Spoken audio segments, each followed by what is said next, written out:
Hey guys, alright, if you watched the last video, you know that LUPITA is back. We are so beyond thrilled. So in today's video, let me get you caught up on how on earth we came to have this dog back.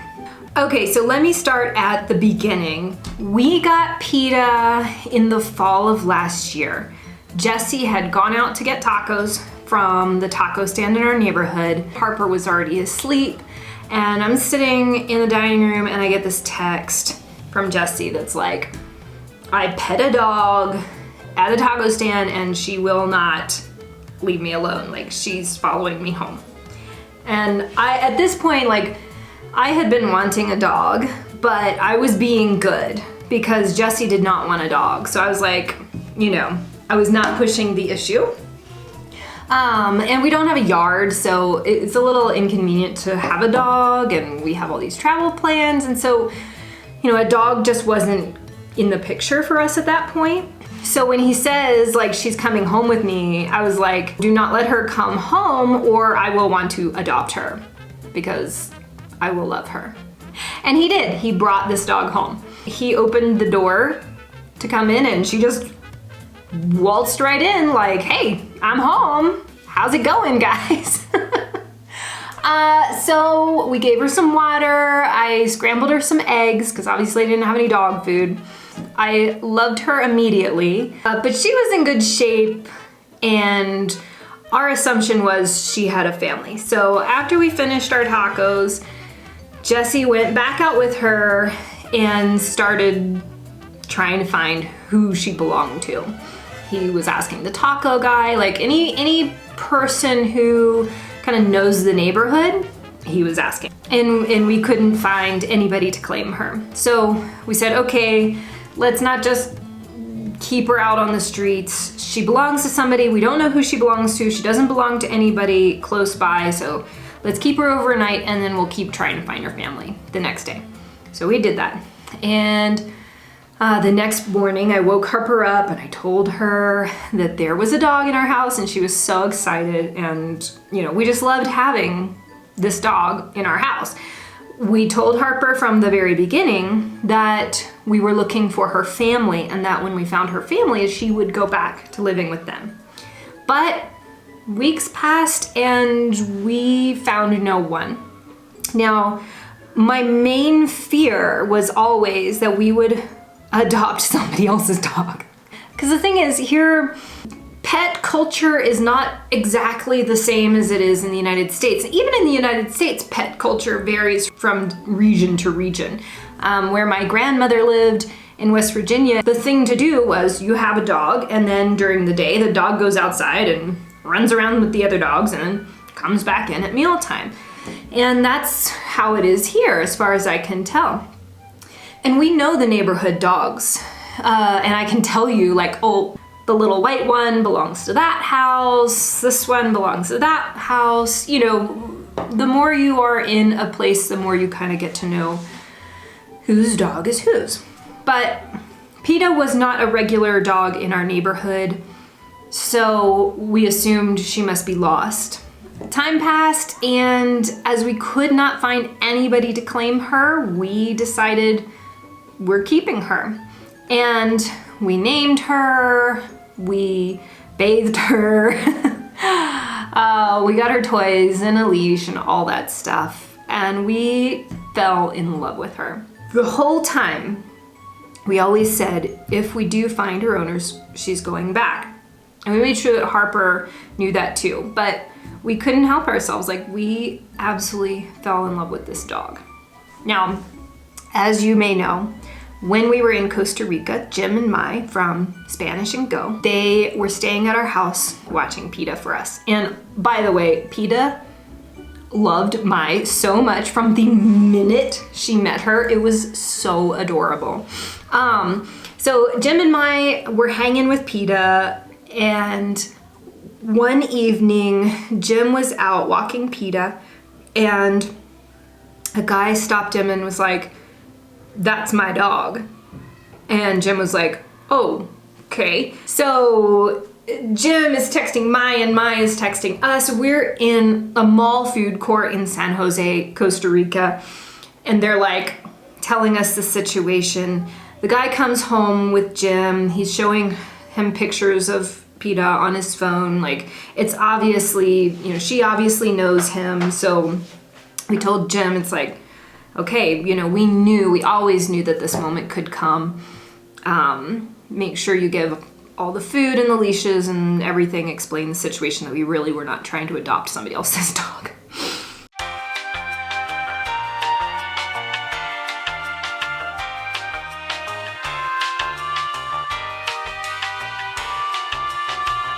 So Pita's owner is a woman from the United States. Pita's original owner was her daughter. Then her daughter moved back to the United States and they couldn't take Pita with them. So this lady, you know, took care of Pita. My biggest fear in adopting Pita was that we would inadvertently steal a Mexican child's dog. Like, can you just imagine it? White woman moves to Mexico, doesn't understand pet culture there, and steals a Mexican child's dog. So it was a little bit of a relief for me to find out that it was a woman from the United States who owned Pita. Then things get a little complicated. How do I even explain this? The next day, Jim sends us a picture and says, guess who showed up? And there was Pita. Pita! Hola! Pita! ¡Ay! ¿Qué haces? ¿Qué haces? ¿Qué pasó? Ay, ay, ay. ¿Qué pasó? Qué semana tan rara, ¿verdad? What a weird week for Pita. When he and Mai tried to find the guy, they couldn't find him right away, so they kept taking care of Pita and then kept looking for the guy. How many times did this happen? I don't even remember how many times it happened that they would find him, she would come back, find him, she would come back. It was like a daily thing that she would get out of her house and come back to our house. Pita, ¿dónde estabas? Pita.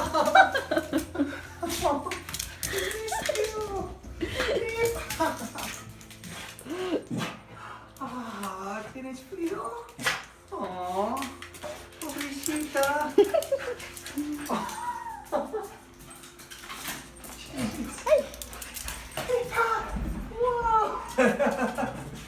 So this was the most difficult period. After the initial like trauma of losing her, this was just like, it was so overwhelming because right about the time when we started to accept that she was gone, she would show up.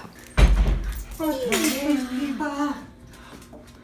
¿Cómo escapas tanto? Hey. Ay, ay, ay. Escapando, escapando. And then she would show up again, and then she would show up again. And it was breaking our hearts. And we considered asking the owner if there was anything we could work out to where we might adopt Pita from her. But I sat with that idea for a while and I just felt like, no, let this play out. That was kind of the feeling that I had. Just let it play out. Whatever is meant to happen is going to happen. Don't try to force things one way or the other. So we didn't say anything. Jim and Mai just kept returning Pita every time she would show up. It was kind of funny because they said at a certain point, like, she basically started knocking on the door. She would just show up and be like, rah, rah, let me in. And the woman is like, oh, we're repairing the gate. We're trying everything we can to keep her inside the yard. And she always finds a way around anything that we try. And at this point, we had told Harper that we found Pita's family, that she was not going to live with us anymore. But we did not tell her that Pita kept coming back because it was emotionally like confusing and awful enough for us. We didn't want to put that on her. But then on Christmas Day, when Jim and Mai were returning Pita again, Pita's mom asked Jim and Mai if they thought that, you know, maybe we would like to adopt Pita. And when we heard that, we were like, yes, yes, yes, yes, yes, yes, yes, yes, yes.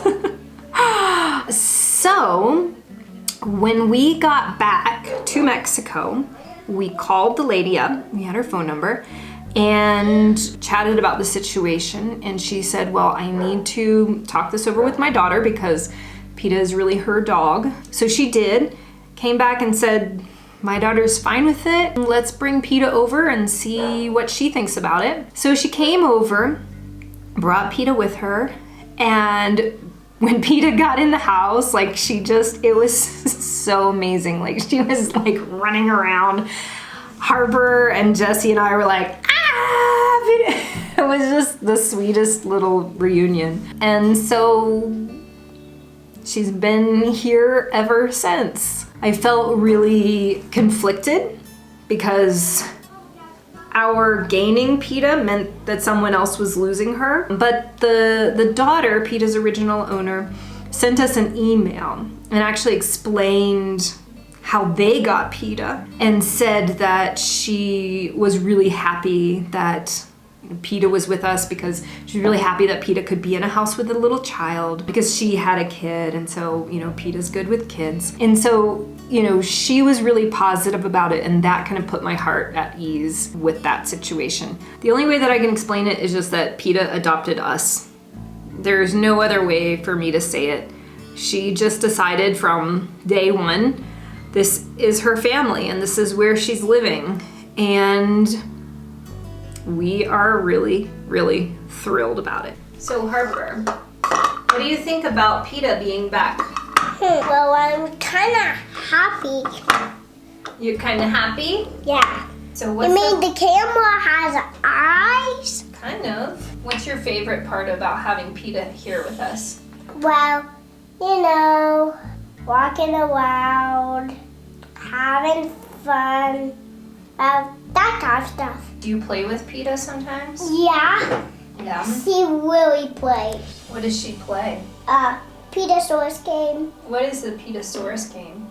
Well, where she pretends to be a dino called Petasaurus. She's a silly one. She is a silly one.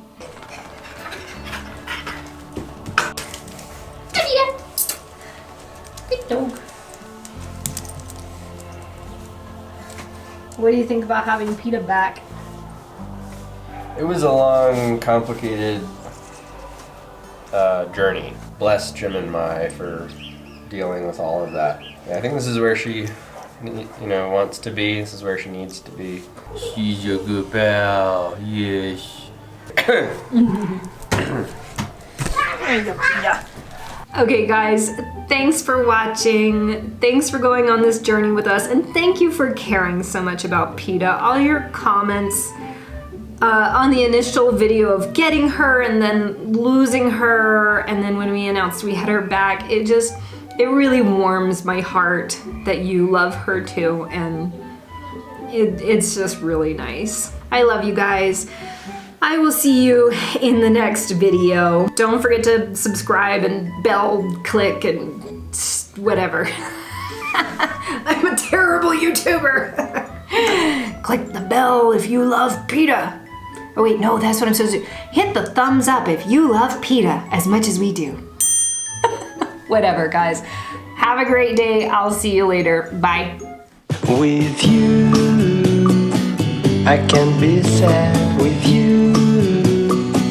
Just take my hand and fly up through the dream.